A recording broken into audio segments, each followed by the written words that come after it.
Jawaharlal Nehru Jawaharlal Nehru Jawaharlal Nehru Congress party जिंदाबाद, Congress party जिंदाबाद, Congress party जिंदाबाद। बोलो भारत माता की जय, भारत माता की जय, वंदे मातरम, वंदे मातरम। ये ऐसी हस्ती है कि जब ईस्ट इंडिया कंपनी ने यहाँ पर हमारे देश में राज किया और अंग्रेजों का जो आतंक रहा, हम लोगों ने थोड़ा सा देखा बचपन में। आप लोगों को उसका अनुभव नहीं होगा कि क्या ताड़ना थी, क्या दंड थे। वो इतिहास में जब पढ़ते हैं हम तो हमारी आंखें जो हैं वो उछल हो जाती हैं। कितना संघर्ष उनको करना पड़ा, महात्मा गांधी को, जवाहरलाल नेहरू को, कि आज हम स्वतंत्र भारत में बैठे हैं, अपनी बात को स्वतंत्र रूप से हम कह सकते हैं, हमारी बात को रख सकते हैं, सुख से घूम सकते हैं और गर्व के साथ कहते हैं कि हम स्वतंत्र भारत के स्वतंत्र नागरिक। ये देन जो है ये कांग्रेस पार्टी ने दी। कांग्रेस अगर के नेता ने क्या कष्ट उठाए हैं, कितनी मुसीबतें उठाई हैं, ये जब इतिहास में हम पढ़ते हैं तो रोंगटे खड़े हो जाते, हंसते हंसते फांसी के फंदे पर चढ़ गए। इनके अनुयायी, इनके साथी, इनको कंधा लगाने वाले, तो ऐसे महान जिन्होंने इस देश को आज एक बार कैनेडी ने कहा कि नेहरू ये बड़े बड़े डैम काय के लिए बनवा रहे हो हिंदुस्तान, कहीं का बम फेंक देगा तो ये हो गया। तो नेहरू जी ने कहा कर लगे ये बम चलाएंगे, जब चलाएंगे फोड़ेंगे हम सुधार लेंगे, लेकिन आज ये हमारे पास तो खाने को नहीं। ऑस्ट्रेलिया का लाल गेहूं आता था, वो भी कंट्रोल से मिलता था। एक टाइम भोजन में लोग गेहूं की रोटी खाते थे, एक टाइम दूसरे उसके गेहूं खाते थे। ये शंकर पटेल और राधे श्याम भैया और बघेल माता कुमार, ये स्थिति थी इस देश में। इनने डैम बनाए, इनने नहरें खोदी, आज खेतों में पानी है, बिजली के बड़े बड़े कारखाने लगाए। क्या स्थिति देश में घटी? हम लोग जब पढ़ते थे उस समय हमको मालूम है कि आगे लड़के पेट में थैला लगा के आते थे स्कूल, साफ कपड़े पहनने के लिए भी नहीं। माता गुरु हमारे बैठे हैं, जैसे लड़के भागते थे। और आज देखो लड़कों के पास 10-10, 20-20 हजार मोबाइल रखते हैं,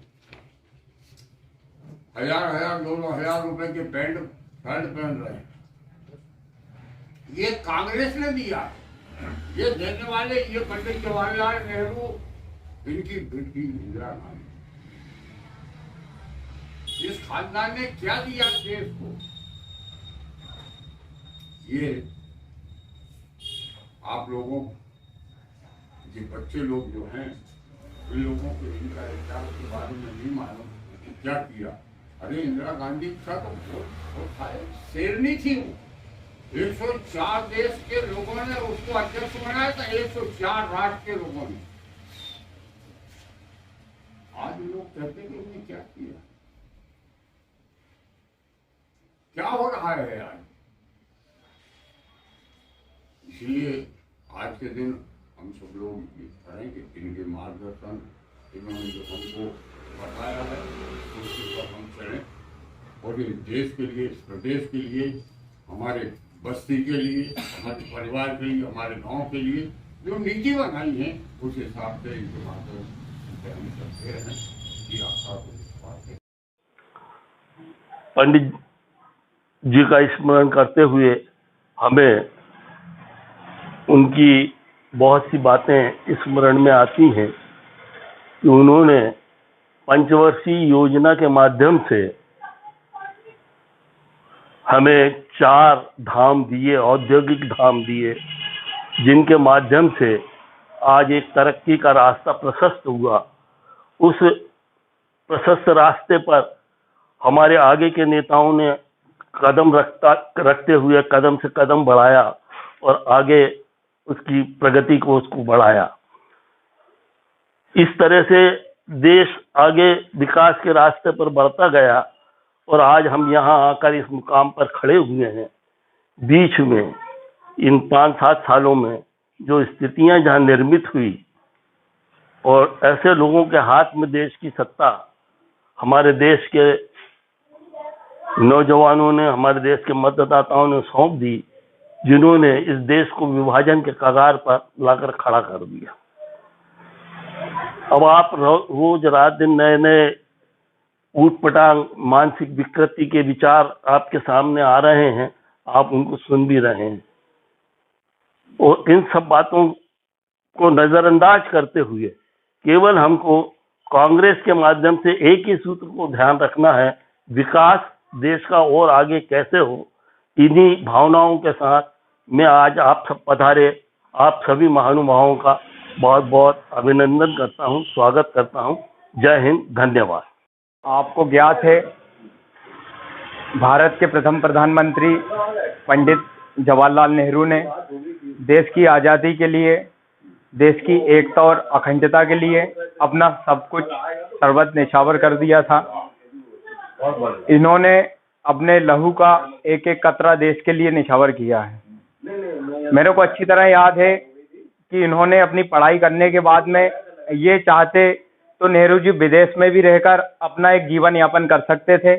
इनको सारी सुख सुविधाएं उस जमाने की उपलब्ध थी, पर कहीं ना कहीं देश को आज़ाद कराना, देश को स्वतंत्र करवाना और देश की सेवा करने का जो एक जज्बा था, इन्होंने वो देश को देखा कि नहीं, कहीं ना कहीं देश को मेरी ज़रूरत है, इसलिए ये भारत देश आए और भारत देश को एक अपनी विचारधाराओं से इन्होंने स्वतंत्र करवाया। हम सभी पंडित जवाहरलाल नेहरू के आभारी हैं और इनका आभार व्यक्त करते हैं। आगे चलकर इन्होंने भारत की जो इंफ्रास्ट्रक्चर है उसको मजबूत करा। इंफ्रास्ट्रक्चर के बाद में इन्होंने एक हरित क्रांति लाए। हरित क्रांति की ही देन है कि जो डैम का निर्माण हुआ है, डैम के निर्माण के बाद में किसानों को मूलभूत सुख सुविधाएं उपलब्ध करवाई। पहले खाद नहीं चलता था किसी प्रकार का, जो जैविक रासायनिक खाद अपन कर रहा है, ये सब पंडित जवाहरलाल नेहरू की ही देन है कि हरित क्रांति के द्वारा खेत में एक दिन दुगनी रात चौगुनी तरक्की की गई है। पंडित जवाहरलाल नेहरू के व्यक्तित्व पर अपन प्रकाश डालें तो इनका व्यक्तित्व काफी गहरा भी है और सूक्ष्म भी है। इन्होंने अपने जीवन में कभी किसी प्रकार का ईगो या अपन जिसको बोले घमंड नहीं किया है अपनी पद और प्रतिष्ठा को लेकर। देखा जाए कि जो एक नॉर्मल व्यक्ति भी इनसे मिलता था तो उसी प्रकार से कोऑर्डिनेट करते थे जो कि किसी दूसरे व्यक्ति को ये करते हैं। सेकंड, देखा जाए इनका एजुकेशन के स्तर में जो इन्होंने इनके कार्यकाल में तरक्की की गई है और राजीव जी के कार्यकाल में तरक्की की गई है, वो अभी तक के इतिहास आप उठाकर देख लीजिएगा, किसी कार्यकाल में इतनी तरक्की नहीं हुई है। सरकारें आई गई है, सरकारों ने उनको पाठ्यक्रम को बदला है, पर कभी शिक्षा नीति का ढांचा नहीं बदला गया है। ये आप भी देख रहे हैं और मैं भी देखते आ रहा हूँ। इसलिए इनका व्यक्तित्व इतना विशाल है कि इनके बारे में जितना बोला जाए उतना कम है। आज मैं सभी का आभार प्रकट करता हूं और इन्हीं कम शब्दों के साथ समय की अपनी एक सीमा है, इसलिए अपनी वाणी को विराम देता हूं। जय हिंद, जय भारत। नाम ही नहीं, एक सोच है और एक ऐसी विशाल सोच है जिसने गुलाम भारत को, जिसमें सुई भी नहीं बनती थी, उसको आजाद कराने में सबसे आगे रहे। वो गुलाम देश जहाँ सुई नहीं बनती थी, जहाँ पे खाने को दाना नहीं था, लोगों के पास पहनने के लिए ठीक से कपड़े नहीं थे, उस देश को आजाद करवाया, उसके पहले प्रधानमंत्री बने। एक वाकया याद आता, कहीं मैंने पढ़ा था कि बाबा नागार्जुन जो बहुत बड़े कवि थे, जब चीन से भारत हारा था युद्ध में, हारा क्या था, हमारे पास मूलभूत सुविधाएं नहीं थी उस टाइम पे, तो एक बहुत बड़ा कवि सम्मेलन चल रहा था। तो बाबा साहब ने कविता के माध्यम से उनकी आलोचना करी थी। तो पहले के 10 को और अभी के 10 को देखो तो बाबा साहब की पीठ ठपकाते हुए उन्होंने कहा था बहुत अच्छे बोले तुम। मतलब नेहरू एक ऐसे आदमी थे जो विरोधी को भी अपना मानते थे। और ऐसे ही संसद में एक बार अटल जी ने उनके खिलाफ भाषण दिया था, तो अटल जी ने बोला था, मैं बाहर निकला था तो अटल जी को पीठ थपथपाते हुए बोले आज तो बहुत काफी अच्छा बोल गए। तो नेहरू जी एक ऐसे आदमी व्यक्तित्व के धनी थे। वो देश जिसके पास कुछ नहीं था, बड़े बड़े कारखाने लगाए, बड़े बड़े बांध बनाए और भी बहुत सारी सुविधाएं दी भारत को।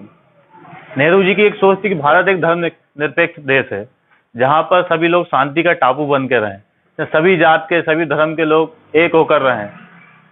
आज के वर्तमान परिदृश्य में नेहरू जी के चरित्र का हनन किया जा रहा है। फलाने फलाने टाइप की फोटो, फलाने टाइप की उल जलूल चीजें विपक्ष के लोग लाते हैं, वो नेहरू जी के खिलाफ बताते रहते हैं। पर नेहरू जी एक ऐसा विशाल नाम है जिसको भारतीय जनता पार्टी के लोग कितने ही बदनाम करने की कोशिश करें पर वो कभी जीवन में नहीं कर पाएंगे। इन्हीं बातों के साथ मैं अपना स्थान ग्रहण करता हूँ। जय हिंद। ब्लॉक कांग्रेस के अध्यक्ष बड़े भाई साहब विजय भैया के नेतृत्व में सभी वरिष्ठों के साथ आज यहाँ जन्म जयंती मनाने का सौभाग्य हमें प्राप्त हुआ। जिस प्रकार हम जानते हैं कि हमारा देश 1947 में आज़ाद हुआ था, लेकिन उसका एक बड़ा लोकतंत्र था, बड़ा क्षेत्रफल हम जानते हैं, विश्व में शायद हम दूसरे नंबर पर हैं। तो इस प्रकार से आदरणीय नेहरू जी ने एक प्रथम प्रधानमंत्री होने के कारण जिस समय हमारे देश का विभाजन हुआ था तो हमारे देश के पास ऐसी कोई भी मूलभूत सुविधाएं नहीं थी, लेकिन जिस प्रकार से उन्होंने अपनी कुशलता को आगे बढ़ाकर, अपनी अग्रणी सोच को आगे रखकर अपने कार्यों को लाया, तो उस समय के लोग हंसते थे या हंसते होंगे कि उन्होंने कहा ये क्या कर रहे हैं। लेकिन जब उनकी सुविधाओं का एक जो काम था वो करते गए और जब वो कर कर आगे बढ़े, उसका जब परिणाम आया तो हमें देखने को मिलता है कि आज हम जिस जगहों पर बैठे हुए हैं, जिस प्रकार से हमारे रहन सहन है, ये अगर आज से हम उस समय देखते तो बहुत अंतर आ गया है। जिस प्रकार हम जानते हैं कि विपक्ष में जो लोग थे एक समय उन्होंने बहुत बदनाम करने की कोशिशें करी नेहरू जी को, लेकिन आज भी वो कोशिश लगातार जारी है। लेकिन ये सिर्फ हमारे प्रथम प्रधानमंत्री पे आघात नहीं करते, ये कांग्रेस पार्टी की उस सोच पर आघात करते हैं जो सबको लेकर चलते हैं। हमारी पार्टी का और हम सभी कांग्रेसियों का ये सोच है कि हम सब एक हैं, भारत है हमारा, अखंड भारत है, हम सब एक साथ रहते हैं। लेकिन ये लोग ये चाहते हैं कि हम सिर्फ धर्म के नाम पर बट जाएं। इनका चुनावी मुद्दा ही यही रहता है कि हम धर्म के नाम पर बट जाएं। हमें अपने आपसी मतभेदों को भूलकर एक बार फिर जिस प्रकार 1947 में हमने हमारे देशों को अंग्रेजों से लड़कर आजाद कराया था, उसी प्रकार हमें इन चोरों से लड़कर हमारे देश को आजाद कराना चाहिए। और कराने की समय सुविधा भी है, क्योंकि जिस प्रकार हम चाहते हैं और जानते हैं कि ये लोग हमारे देश को दिन प्रतिदिन बेच रहे हैं। हमारे प्रधानमंत्री मोदी जी ने कहा था, बड़े जोश में कहा था कि मैं ये देश बिकने नहीं दूंगा, मैं ये देश झुकने नहीं दूंगा। तो ये सिर्फ एक जुमला रहा। आज देश की हर चीजें बिक रही हैं और हर एक बात जो इन्होंने कही थी उसको ये साबित भी कर रहे हैं। जिस प्रकार हम देखते हैं चीन ने हमारे देश की सीमा के अंदर आके 4 से 5 किलोमीटर आके एक स्वचालित टाइप का एक गांव बना लिया है और हर प्रकार से उसमें लोग रह रहे हैं। लेकिन हमारी मीडिया उसे दिखा नहीं रही है, क्योंकि इन्होंने इस मीडिया को खरीद के रखा है। लेकिन हम छोटे रूप में देखते हैं तो ये हम हमारी बातों को उठाते हैं और हमें इस बातों को उन लोगों तक पहुंचाना है जो इनके एक समय में भक्त रहे हैं। हम यही चाहते हैं कि आगामी समय में एक अच्छा कार्यकाल हमें देखने को मिले। हम जिस प्रकार पहले रहते थे 2014 से पहले, उसी प्रकार हमारा देश उन्हीं सुरक्षित हाथों में रहे। जय हिंद, जय भारत। तो इस देश के लिए गौरवान्वित करने वाली बात है कि आज तक जो नेहरू जी ने किया है शायद किसी प्रधानमंत्री जी ने किया, क्योंकि जब उनके हाथ में बागडोर आई थी तो उस समय उनका पूरा झोला खाली था और उस झोले को किस तरह से किस चीज़ों से भरना है उन्होंने वो सब कुछ किया। सारी बातें ना करते हुए सिर्फ मैं होशंगाबाद जिले के बारे में बात करूंगा। उस समय उनकी सोच श्रीमती इंदिरा गांधी और नेहरू जी की थी कि उन्होंने हमारे होशंगाबाद जिले में नर्मदा जल होने के बाद भी उन्होंने इतनी बड़ी सोच रखी कि मेरे जिले के किसान, उस समय जो कांग्रेसी सांसद थे जो भी थे, काका जी को मालूम होगा, तो उन्होंने की सोच कितनी लंबी थी कि हमारे जिले में विकास किस तरह से हो, अर्थव्यवस्था कैसी हमारे जिले की बढ़े, किसान कैसा संपन्न हो, व्यक्ति गरीबी दूर कैसी हो। तो उन्होंने तवा डैम जैसा आज से 50 साल पहले लाके रखा, ऑर्डिनेंस फैक्ट्री लगाई जिससे बिजनेस बढ़े, जिससे प्रतिभूति कागज कारखाना नोटों का जो उन्होंने निर्माण किया, ऐसी चीजों का उन्होंने निर्माण करके उद्योग को लगा के आज हमारे जिले का विकास किया है। और आज हमारे चेहरे पे जो हरियाली है, जो चमक है, ये सब उन्हीं की देन है। आज तवा डैम नहीं होता तो शायद हमारे तन पे कपड़ा भी नहीं होता। जो आज विरोधी दल के लोग बात करते हैं कांग्रेस ने क्या किया, कांग्रेस ने वो सब कुछ किया है कि ये उसका 1% भी नहीं कर सकते। ये सब वो काम कर रहे हैं जो देश की जरूरत नहीं है। हमारे कांग्रेसी नेताओं ने वो दिया कि हिंदू मुस्लिम सिख ईसाई आपस में है भाई भाई। ये नारा दिया इसलिए दिया कि इस देश में लोकतंत्र प्रजातंत्र हमेशा जिंदा रहे, एक दूसरे के प्रति प्यार और भाव और सद्भावना की एक मिसाल रहे। उस मिसाल में इन्होंने अच्छा खासा दूध में एक खटास डालने का काम किया है और जो फटने चुका है। और ये जो चीज हो रही है ये बहुत खराब तरीके से हो रही है और इसे हम सब कांग्रेसियों को मिलके मिटाना है और समाप्त करना है। क्योंकि दूध फट चुका है, पर दूध फटने के बाद उसको हमको दही रूप में लेके उससे माथना है और माथने के बाद मक्खन निकालना और मक्खन के बाद घी बनाना है और घी बनाने के बाद शुद्धता उसको देना है। इतना काम हमें करना है और यही हम सब कांग्रेसियों की जरूरत है और ये हमें करना है। क्योंकि क्या अभी तक जो होता आया है वो होता रहेगा। सिर्फ हमें फोकस पूरा हमारी शिवनी मालवा की कांग्रेस पार्टी को मजबूत कैसे करना है, कैसे हमारी युवा पीढ़ी को आगे लाना है। मैं धन्यवाद दूंगा ब्लॉक कांग्रेस अध्यक्ष महोदय को कि उन्होंने युवा पीढ़ी को आज आगे लाने का प्रयास किया है। उनके जो शब्दकोश से जो शब्द निकले हैं आज वो बड़े तारीफे काबिल हैं। इतना अच्छा हमारे यहाँ के बच्चे बोल सकते हैं, इतना पुराना इतिहास आपको याद है, इतनी चीज अच्छी बातें बताइए जो बड़ा गौरवान्वित करता है। और हमको बड़ी खुशी हुई कि हमारे युवा साथियों ने जो आज भाग लिया है। हमें उम्मीद है कि आप कांग्रेस पार्टी को आगे सुचारू रूप से चलाएंगे और कांग्रेस की महत्वाकांक्षा जो है, कांग्रेस को जो एक मजबूती देना है वो आप सब लोग देंगे। इसी शुभकामनाओं के साथ मैं सबको बधाई देता हूं और सबको आदर सम्मान के साथ आज की जयंती की नमन करता हूं। आदरणीय स्वर्गीय पंडित जवाहरलाल नेहरू जी की जयंती पर यहाँ एकत्रित हुए उनकी जयंती मनाने के लिए। इस अवसर पर मध्य प्रदेश कांग्रेस कमेटी के महासचिव आदरणीय राधेश्याम पटेल जी, जिला कांग्रेस कमेटी के स्थायी सदस्य आदरणीय छगनलाल रघुवंशी जी, आदरणीय अशोक चतुर्वेदी जी, हमारे गुरुजी आदरणीय बघेल सर, आदरणीय शंकर पटेल साहब, आदरणीय गौर साहब, आदरणीय सुरेश चाचा, आदरणीय पूर्व ब्लॉक कांग्रेस अध्यक्ष मुकेश पटेल साहब, आदरणीय बीरेन मालवी जी, आदरणीय रघुवंशी जी, आदरणीय हमारे पूर्व यूथ कांग्रेस उपाध्यक्ष भाई रोशन कावड़े जी, गोल्डी भाई, बीरेन भाई, हमारे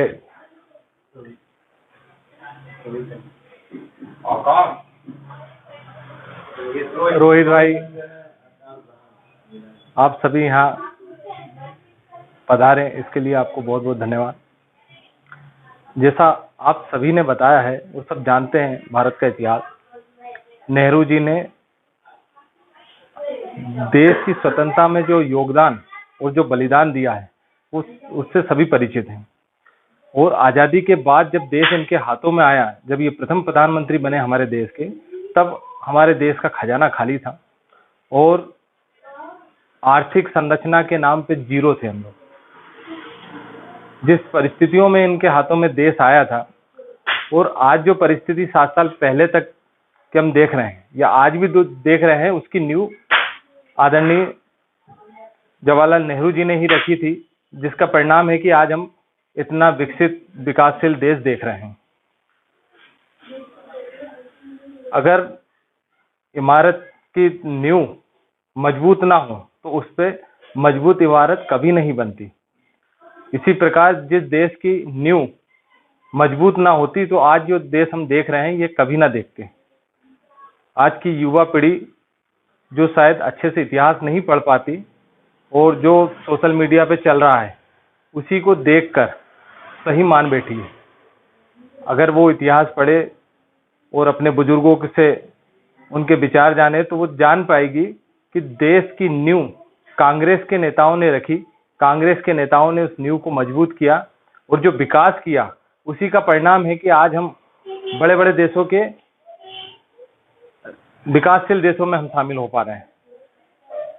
तो मैं आज के दिन यही कहना चाहूँगा कि आदरणीय पंडित जवाहरलाल नेहरू जी ने और उनके बाद जो प्रधानमंत्री रहे सभी ने देश को मजबूती देने के लिए बहुत अच्छे काम किए हैं, जिसका परिणाम आज हम देख रहे हैं। इसी के साथ आप सभी पधारे, उसके लिए कोटि कोटि धन्यवाद। हमारे देश के प्रथम प्रधानमंत्री पंडित जवाहरलाल नेहरू जी का आज जन्मदिन है और हमारे प्रदेश के शीर्ष नेतृत्व के द्वारा आदरणीय कमलनाथ जी के द्वारा ये आदेशित किया गया था, निर्देशित किया गया था कि आज के दिन हम बाल दिवस के रूप में नेहरू जी के जन्मदिन को मनाएं। आज ही के दिन से बाल कांग्रेस भी हमारे प्रदेश में शुरू हो रही है, देश में शुरू हो रही है। ये नया विंग हमारे उसमें कांग्रेस परिवार में शुरू आज से हो रहा है। काफी देर से हमारे सब साथियों की बात आप सुन रहे थे। मुझे बड़ी प्रसन्नता हुई कि हमारे जो आने वाली जो नई पीढ़ी है वो बहुत उसमें अच्छे अच्छे वक्ता मैं समझता हूँ कि निकल कर आएंगे। आज जब वो बोले तो मुझे अच्छी संभावना नजर में आई और मुझे लगा कि आने वाले समय में हमें बहुत अच्छे अच्छे कार्यकर्ता मिलेंगे। मैं अपनी बात को शुरू करूं उससे पहले मैं हमारे जिला कांग्रेस कमेटी के स्थायी सदस्य आदरणीय छगनलाल जी,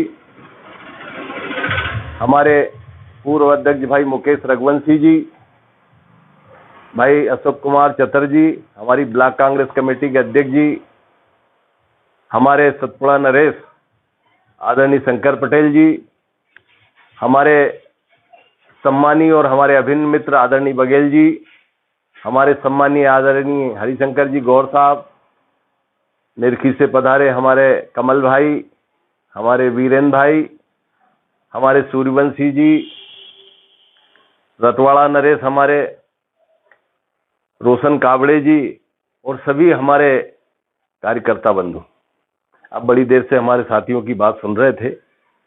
जैसा कि आप सबको विदित है कि हमारे इस देश हिंदुस्तान को आज़ाद करने में सबसे बड़ा योगदान हमारी कांग्रेस पार्टी का है। इस बात पर हमें गर्व होता है कि जो देश अंग्रेजों का गुलाम था उससे लड़ाई लड़कर और कई लोगों की सैकड़ों हजारों की तादाद में बलिदान देकर और इस देश की लड़ाई को चरम पर पहुंचाकर इस देश को आज़ाद कराया।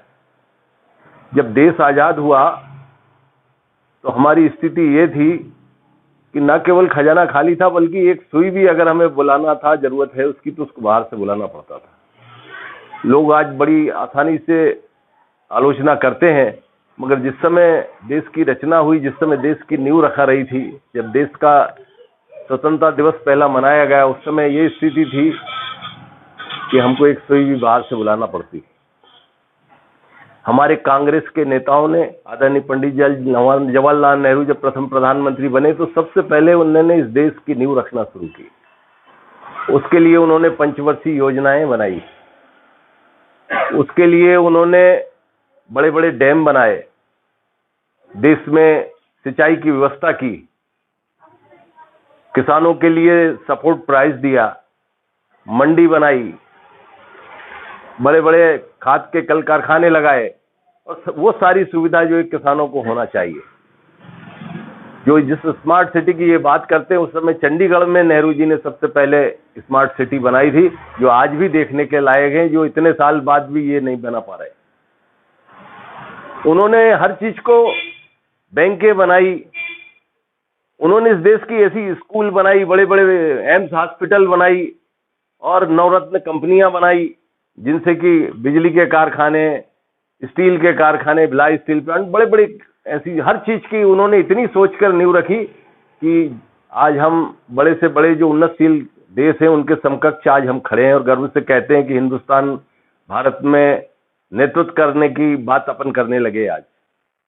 जबकि यहाँ ना तो कपड़ा बनता था, खाने के लिए लाल गेहूं बाहर से आता था जिसे हम लोग खाते थे। मजदूर हम अपने यहाँ का अगर अपन इतिहास देखें तो यहाँ के मजदूर दूसरी जगह मजदूरी करने जाते थे।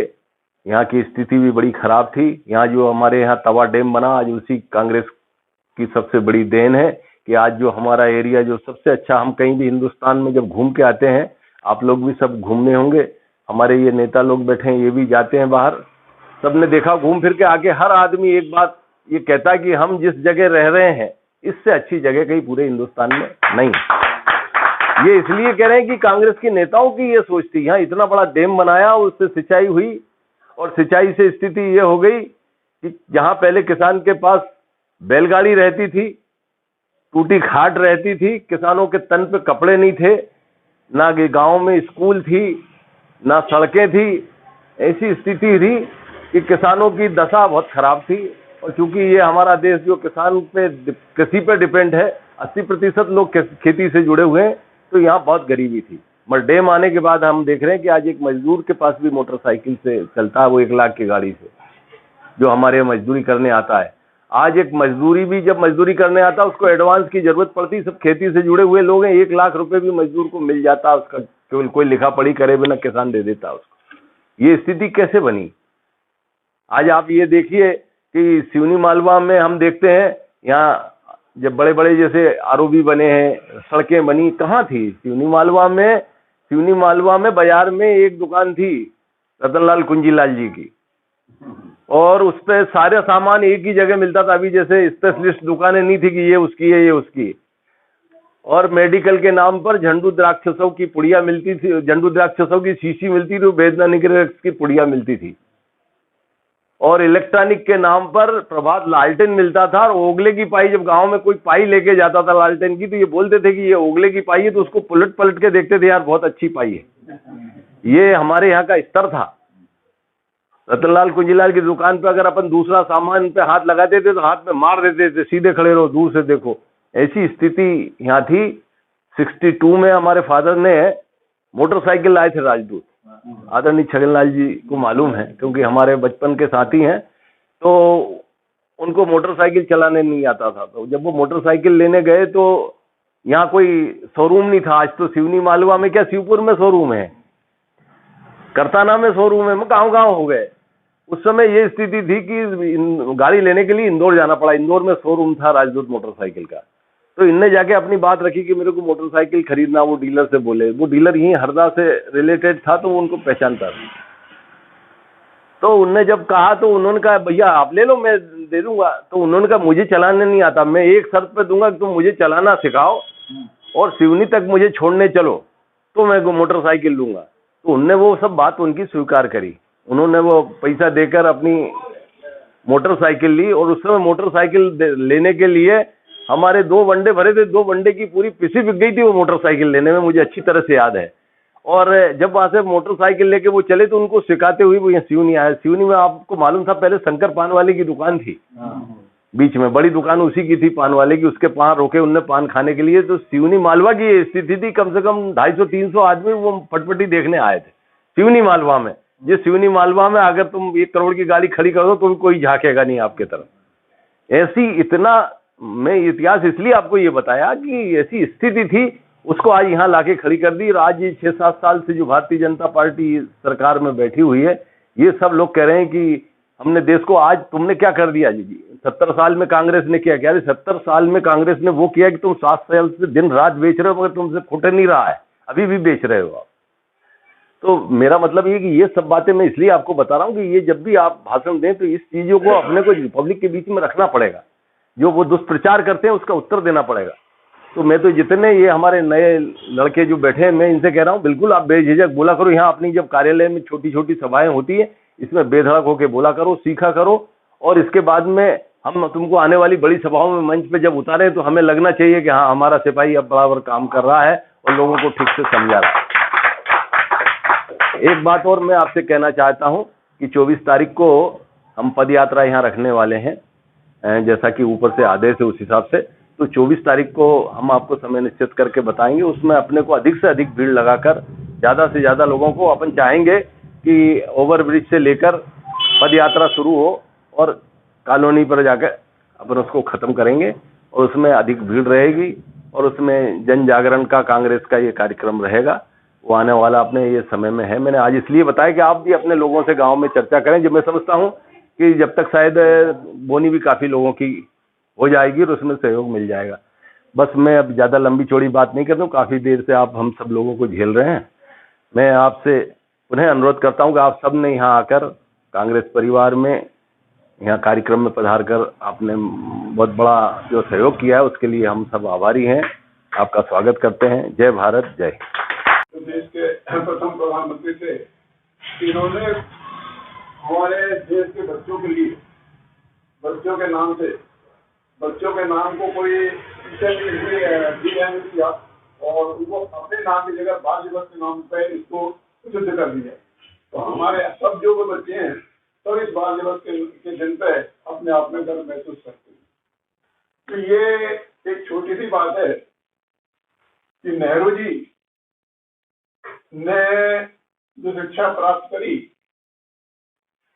वो ब्रिटिश के टाइम पर प्राप्त करी और इंग्लैंड में प्राप्त करी, और इतने रईस खानदान के थे कि इनको देश की कोई जरूरत नहीं थी, लेकिन देश की जब उन्होंने गरीबी देखी, एक एक गरीब लोगों को देखा, उन यहाँ के आके हालत देखे कि लोगों के पास पहनने को कपड़े नहीं है, लोगों को स्कूल जाने के लिए कोई सुविधा नहीं है, लोगों को अब खाने पीने की कोई सुविधा नहीं है। तो इनके विचार जो बदल गए और बदलने के साथ ही साथ इन्हें देश सेवा का संकल्प अपने धारण किया, और देश सेवा का संकल्प लेने के बाद ये इन्होंने आज देश को उस स्थान में पहुंचाया जहाँ के लोग उसको पीछे खींचने की कोशिश कर रहे हैं, लेकिन देश कभी पीछे आने वाला नहीं। तो ये आप देखिए कि जैसे राजा भागीरथ अकेले जिन्होंने स्वर्ग से गंगा जी को लाकर पृथ्वी पर उतारा और जग का उद्धार किया, उसी प्रकार से नेहरू जी ने गांधी जी को सांस से सांस लेकर इस प्रकार से मेहनत करी कि हिंदुस्तान का नाम सभी इसमें प्रसिद्ध कर दिया। तो ऐसे महान पुरुष को मैं बार बार सतत नमन करता हूँ और आशा करता हूँ कि जब राजा भगीरथ जी ने गंगा जी को स्वर्ग से यहाँ लिया है, तो सभी कांग्रेसी आपस में मिलकर देश को क्यों उन्नति की शिखर पर ले जा सकते हैं। सामूहिक मिलकर कोशिश करके इसको आगे बढ़ाना चाहिए। मैं इन्हीं शब्दों के साथ आप सभी लोगों को धन्यवाद देता हुआ नेहरू जी की जन्मदिन पुनः बधाई देता हूँ। जय भारत, जय हिंदुस्तान।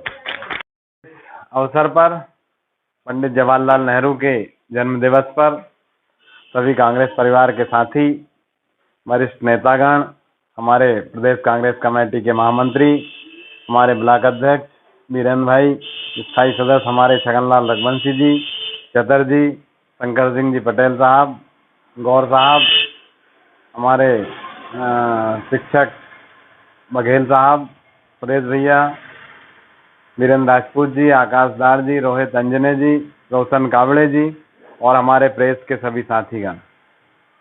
जिस तरह की आपको विदित है कि आज हम जयंती मनाने के लिए एकत्रित हुए हैं और 150 साल भी लग होते जा रहे हैं आज़ादी के हमारे। तो इस क्रम में अभी कांग्रेस ने जो इस देश को दिया है वो तो इतिहास निश्चित कांग्रेस ने पढ़ाया और पूर्वजों ने बताया, लेकिन अभी जो व्हाट्सएप यूनिवर्सिटी में जो हमारे नए युवा भटक रहे हैं, जिस तरह का उनको परोसा जा रहा है कि गांधी नहीं गॉडसे ने आज़ाद किया या गॉडसे कि ये एक सोची समझी रणनीति के तहत काम चल रहा है इस देश में। मानसिक रूप से विभाजन किया जा रहा है इस देश को कि गॉडसे का योगदान था कि इनका क्या था। नेहरू को छोटा किया जा रहा तो पटेल को बड़ा किया जा रहा, गांधी को छोटा किया जा रहा तो पटेल को बड़ा किया जा रहा है। अब नेहरू और गांधी को छोटा करके पटेल को बड़ा नहीं कर सकते, क्योंकि ये सब एक साथ के एक संकल्प लेके एक साथ आगे बढ़े और इस देश को आज़ाद कराया। इस देश में डैम बनाए। नेहरू जी कहा करते थे कि हिंदुस्तान में जो डैम हैं वो मॉडर्न टेम्पल कहलाएंगे, आधुनिक समय में मंदिर कहलाएंगे ये, और निश्चित इनकी हमें पूजन करना चाहिए कि जिससे हमें रोजी रोटी मिली, हमारी दिशा और दशा बदली हमारे जहाँ जहाँ डैम निर्माण हुए वहाँ किसानों के चेहरों पर रंगत आई, उनकी माली हालत सुधरी, कल कारखाने बने, भेल का निर्माण हुआ, सेल का निर्माण हुआ, इसके बाद हमारे रेलवे का विकास हुआ। इस तरह की जो सोच थी कांग्रेस की कि केवल हम विकास जब तक नहीं करेंगे और आगे आने वाली पीढ़ी शिक्षा के माध्यम से कैसे आगे बढ़ेगी, ये सब सोच कांग्रेस के नेताओं की थी और सबको लेकर साथ चलने की सोच थी। तब जाकर ये देश बना और ये देश एक गुलदस्ते के रूप में बना जिसे आज विभाजन करने की कोशिश की जा रही है। मानसिक रूप से विभाजित किया जा रहा है, युवाओं को भटकाया जा रहा है, धर्म के आधार पर, जाति के आधार पर, वर्गों के आधार पर। निश्चित कहीं ना कहीं वो आने वाले समय में हमारे देश का नुकसान है। आज के इस अवसर पर मैं तो पंडित जी को नमन करते हुए यही कहूँगा कि उन्होंने इस देश को जो दिया वो अविस्मरणीय है, उससे अधिक कोई नहीं दे सकता। जय हिंद, जय भारत। आज के इस अवसर पर सभी हमारे साथी पधारे, उन सबका बहुत बहुत आभार।